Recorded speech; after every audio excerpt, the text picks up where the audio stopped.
First at 4, heartbreaking tragedy at a graduation party. Police have made arrests in the stabbing of a 17-year-old. Also, he's a billionaire who hangs out with the rich, powerful, and famous. Now he's facing sex trafficking charges as prosecutors make some disturbing allegations. Ben. Karen, it does not feel like the weekend, but don't worry. We've got plenty of heat and humidity just around the corner. We'll tell you what time it rolls in. Kim? Sterling Heights Police Department has come up with a real creative way to give back to charity. I'll show you how they're using their looks to give back. Local 4 News begins right now with a breaking news alert. And we start this Monday with breaking news in Troy. It is tough to look at the accident scene on Big Beaver. The vehicle on the left, very badly damaged. Troy police say the two-car crash happened about 2 p.m. Right now, Big Beaver is closed at John R. Police say one vehicle was heading westbound on Big Beaver when it crossed the median and then hit the other head on. The driver of the eastbound vehicle was killed. The other driver is in serious condition.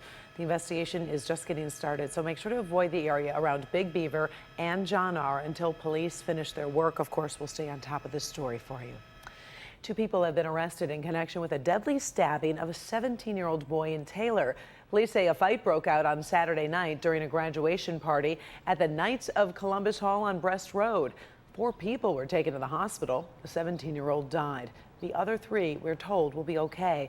One of the men arrested is a 16-year-old boy. He's being held right now at the Wayne County Juvenile Detention Facility.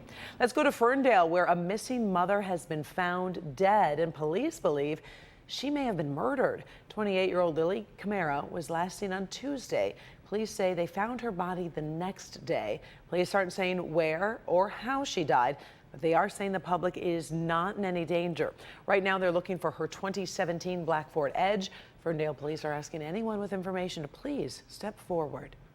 Today, Attorney General Dana Nessel announced charges for a 6th priest in connection with the state's ongoing investigation into clergy abuse within the Catholic Church. Father Joseph Baker is charged with criminal sexual conduct with a person under 13 years old. Earlier this year, allegations came out against Baker, and the Archdiocese of Detroit restricted him from all public ministry.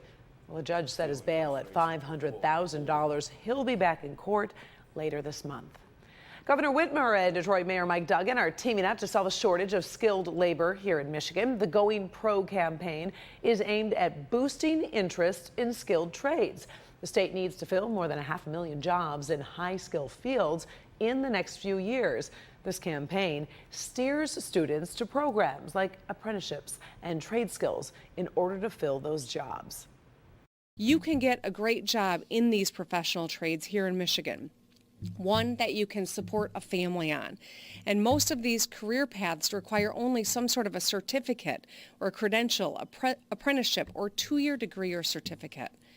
But not enough Michigan students know that. Governor Whitmer also mentioned that it is time to get serious about closing the skills gap here in the state. But we made it through that heat, the humidity, and rain, and today it's much more comfortable out there. So how long is this going to keep going, Ben? Yeah, Karen, this looks like pretty much the only day this week where things are going to feel like this. Although, even though we hardly have any clouds out there, those milky gray-white skies are from that smoke from Canadian wildfires that have filtered down in this end of the state. Temperatures have just barely peaked above 80. Don't have any humidity. The air is extremely dry, especially for this time of year. So a beautiful evening ahead of us. Temperatures are going to fall into the 60s. We're going to see the 50s again. It's going to be unseasonably cool tonight, but that's pretty much the last time we're going to be able to say that. We'll look at the returning heat, humidity, and of course, thunderstorms, all coming up in a few minutes. Karen? Ben, billionaire businessman who has rubbed shoulders with presidents and princes is behind bars right now, facing federal sex trafficking charges. The story made more shocking by allegations many of the alleged victims were young teenagers. Devin Skillion joins us with more on the case that's unfolding against Jeffrey Epstein. Yeah, Karen, Jeffrey Epstein owns a 21,000 square foot townhouse near New York Central Park, valued at about $77 million.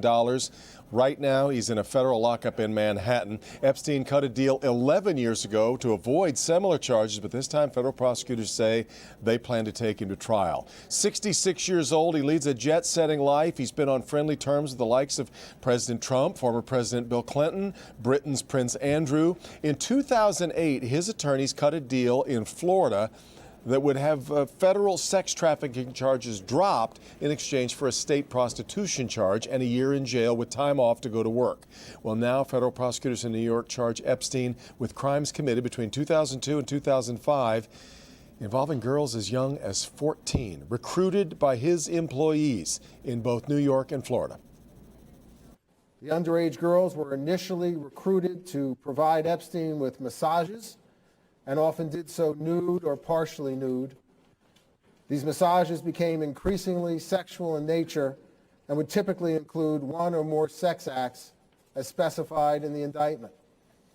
As alleged, Epstein also paid certain victims to recruit additional girls to be similarly abused.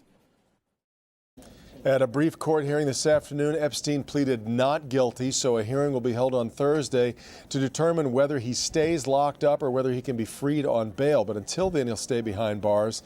We'll let you know what happens. Karen, back to you. All right. Thank you, Devin. We'll see you at 5. All righty. First at 4, we're also tracking stories making headlines around the world this Monday. Let's start it with Iran offering what it calls its final warning about a crumbling nuclear deal. Today, a spokesperson offered a new 60-day deadline. He says it's the last chance to save the 2015 deal. United Nations watchdog agency says Iran is already enriching uranium beyond the levels in the agreement. Iran wants help from other countries as U.S. sanctions are crippling the country's economy. It's a dangerous standoff with no end in sight. Britain is doing damage control today, but not denying a negative assessment of President Trump and his administration. Messages from the British ambassador have been leaked, among other things. Those messages call the Trump administration inept and dysfunctional. Today, the British Foreign Secretary said those were personal views of the ambassador. The foreign minister says he believes the U.S. administration is highly effective. Britain is searching for the source of that leak. Here at home, local police department going above and beyond the call of duty to help children. Today, they were ready to strike a pose to create a new calendar that might turn some heads over in Sterling Heights. Kim DiGiulio takes us to a photo shoot that could spread some much needed blessings. The Sterling Heights Police Department is all about protecting and serving their community. In order to serve, they're finding some creative ways to give back, and they're having a little fun with it. Can we move this bike over just a little? You're looking at a photo shoot for the cover of the first ever Sterling Heights Police Department calendar. We wanted to just give a glimpse to the public. Hey, these are the officers out here in different form or fashion that are protecting you. All of the different boroughs of the Sterling Heights PD will be represented in this 2020 photo calendar. Lieutenant Mario Bastinelli has a feeling that these calendars might be high in demand. Sometimes there's attraction to people in uniform, and we have gotten fanfare. And if that's the case, then that's great, because all of the profits from this calendar are going toward a local charity, Blessings in a Backpack, Utica. They came to us and said, hey, Bob, how about the calendar? I think it's a great idea. This charity provides meals to children on the weekends when they're home from school. The whole purpose of this is to make sure that when a child arrives back to school on Monday morning, that they're not hungry. They learn better, they're more cooperative. It's just a better performing environment for the students in general. Why don't you guys want to be more towards your vehicle? Lieutenant Bastinelli says the calendar is a win-win. Blessings in a Backpack gets more money, and it helps promote all of the hardworking officers of the Sterling Heights Police Department. Showing the public, look, the police department, we're not all about just getting bad guys. You know, we're about protecting and providing a great service. And I think that's what we do in Sterling Heights. We provide the best service. All right, picture time. Big smiles. The calendar will be available in the next couple of weeks, and they'll be selling it at Sterling Fest. So make sure you get your hands on one. They're just $10. Reporting in Sterling Heights, I'm Kim DiGiulio, Local 4. All right, Kim. Blessings in a Backpack currently takes care of about 350 children. And with the help of this calendar, they hope to be able to provide meals for even more kids. Still has First at 4. Online shopping can be so convenient, but sometimes returning those items is not that easy. Today, Amazon is starting a new return policy nationwide. Also, her Cinderella run at Wimbledon has caught everyone's attention, but has the clock struck 12 for Coco Gauff? But first, the doctor is in. Well, Karen, we'll talk about a bad habit that many kids fall into over the summer months, what they're missing, and what it could lead to with health problems down the road. Good Health is next.